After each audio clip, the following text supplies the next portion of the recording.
Lester po. Si Lester at saka si Undoy. Galing daw sila sa Batangas. Dumaan sila dito. Kaya dinalahan kami ng buko. Kaya ano, malalaman ninyo Leng kung sakali na maayos na itong aming ano dito sa kabila. Tatawag na lang kami kung kailan kami pwedeng Pero umuwi. hindi naman. Oo, Less kaya than 2 weeks. hindi, kailangan ano, malalaman din ninyo, tatawag din ako dyan kung kailan. Haleng, and Jan, and everybody, your brothers there, and mga in-laws mo, mga apo. Kaya, thank you, we miss you, and we love you all, okay? Bye! Tito Paul, Ikaw. kayo po. Ikaw. Well, nandito ako ngayon, pero kanina, what time? 6 o'clock, di 5 o'clock, magang nagising. Sumakit na naman yung likod ko. Ninagnat.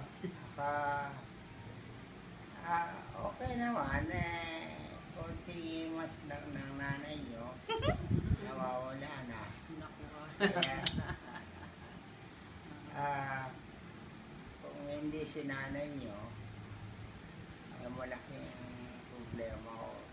Kaya, mabuti na lang, maano nanay nyo, matyaga siya sa akin.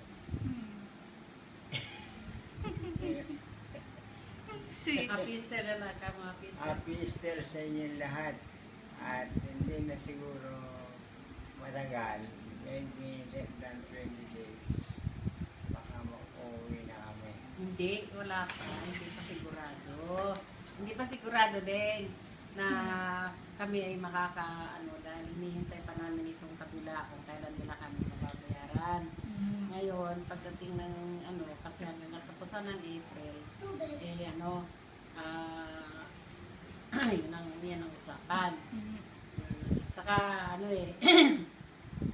ang sabi raw ni Tita Vicky mo sa akin nung tumawag, na yung mga sulat daw ng solicitor ni ISIS, ay dito raw pinadala. Ngayon, itatanong ko sa iyo, Leng, dyan, kung baka sakali na ano kaya ang maganda, kung tatanggapin ko ba o hindi. Iyon ang aking tanong sa inyo, kung yung sulat, kung may darating, kasi yun ang sabi, na dito raw ipadadala.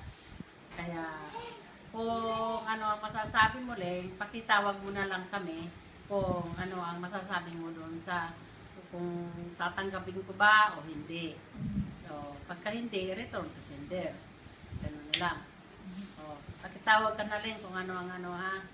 Sige, thank you and God bless you all. We love you all. Bye-bye. Bye.